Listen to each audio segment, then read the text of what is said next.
18 July private বিশ্ববিদ্যালয়ের ভাই বোনরা তারা যেভাবে রাস্তায় নেমেছিল, তারা যেভাবে ডাক দিয়েছিল, শহীদ ওয়াসিম যেভাবে ডাক দিয়েছিল সেভাবে তারা ডাক দিয়েছিল। আজকে আমাদের এই ক্যাম্পাসের কৃতি শিক্ষার্থী শহীদ পারভেজ ডাক দিয়েছিল, এই জন্য একটি যুদ্ধ, সবাই বিএনএস সেন্টারে চলে আসেন।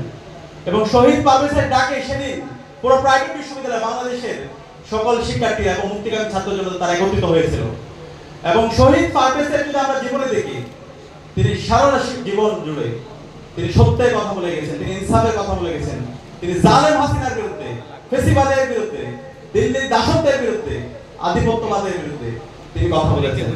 এবং একই সাথে আপনাদের ক্যাম্পাসের শহীদ আহনাফ, যখন আমরা বিজয় র্যালি করছিলাম ঠিক আগ মুহূর্তে খুনি হাসিনার গুলিতে আমাদের এই আহনাফ শহীদ হয়েছিল। তো প্রিয় শিক্ষার্থী ভাই বোনরা, এই জুলাই বিপ্লবে আমাদের অসংখ্য স্যাক্রিফাইস আছে।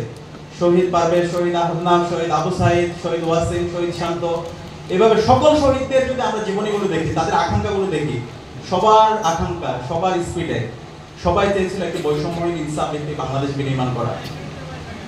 আজকে জুলাই বিপ্লবের 1 বছর পরে যখন আমরা দেখি আমাদের এই শহীদদের আকাঙ্ক্ষার আলোকে আমরা কতটুকু আমাদের দেশটাকে করতে পেরেছি, তখন আমাদের অনেক ক্ষেত্রে হতাশা কাজ করে। আমাদের শহীদ পরিবারের যখন কথাগুলো শুনি, তাদের সাথে যখন সাক্ষাৎ করি, তারা যখন বাংলাদেশের বর্তমান আমাদের মধ্যে অনেকগুলো দেখে, নিজেদের ক্ষুদ্র স্বার্থ, নিজেদের মধ্যে দলাদলি, এই বিষয়গুলো যখন দেখে তারা অনেক বেশি কষ্ট পায়। তাদের কান্নাগুলো দেখে আমাদের হৃদয়ে অনেক বেশি ব্যথা কাজ করে। আমি বাংলাদেশের সকল ছাত্র সংগঠন, রাজনৈতিক দল, সিভিল সোসাইটি, আমি সবাইকে অনুরোধ করব, আসেন আমরা ঐক্যবদ্ধভাবে আমাদের এই বাংলাদেশটাকে বিনির্মাণ করি। বাংলাদেশে আমরা একটা ঐতিহাসিক সুযোগ পেয়েছি।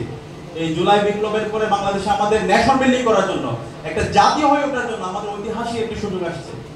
আমরা নিজেদের মধ্যে বিভাজনমূলক আচরণের মাধ্যমে নিজেদের ব্যক্তিগত স্বার্থ, এই ধরনের দলীয় স্বার্থ, এইগুলোর কারণে আমাদের এই ঐতিহাসিক সুযোগটা যেন আমরা নষ্ট না করি। অন্তর্বর্তীকালীন সরকারের ঐতিহাসিক একটি সুযোগ আছে, কিন্তু আমাদের কাছে মনে হচ্ছে এখানে অন্তর্বর্তীকালীন সরকারের দায়িত্বশীল ব্যক্তি আছে, আমাদের কাছে মনে হচ্ছে যে এই প্রসেসে অন্তর্বর্তীকালীন সরকার যাচ্ছে 1 বছরে আমাদের যে প্রত্যাশা, শহীদদের যে প্রত্যাশা, শহীদ পরিবারের যে প্রত্যাশা, সেই প্রত্যাশার আলোকে আমরা আমাদের যে আউটকাম থাকা দরকার আমরা সেভাবে দেখতে পাচ্ছি না। বিপ্লবকে যেভাবে ধারণ করা দরকার, সেই বিপ্লবকে অন্তর্বর্তীকালীন সরকারের দায়িত্বশীল বিন্দু সেভাবে আমাদের কাছে ধারণ করছে না বলে মনে হচ্ছে।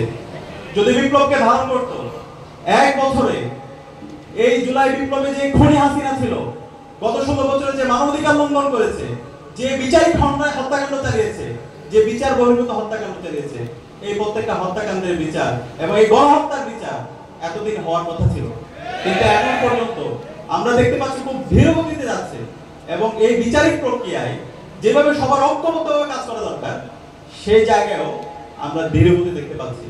আমরা এর পক্ষান্তরে দেখতে পাচ্ছি গত 16 বছরে যারা মব সন্ত্রাস কায়েম করেছিল, যারা শাহবাগ কায়েম করার মাধ্যমে বাংলাদেশে এই পরিচয়ের আত্মপরিচয়ের সংকট তৈরি করেছিল, যারা এই গণহত্যাকে বৈধতা দিয়েছিল, যারা এই সাপ্লাই গণহত্যাকে বৈধতা দিয়েছিল, যারা এই বিচার বহির্ভূত হত্যাকাণ্ডকে বৈধতা দিয়েছিল, যারা সমাজে যারা ইসলামপন্থী আছে তাদেরকে কর্নার করে রেখেছিল, ইসলামের যে সিম্বলগুলো আছে সেগুলোকে প্রবলেমাটাইজ করেছিল, সেগুলোকে ক্রিমিনালাইজ করেছিল, আজকে সেই পক্ষটা আবার মাথা ছাড়া দিয়ে ওঠার চেষ্টা করছে।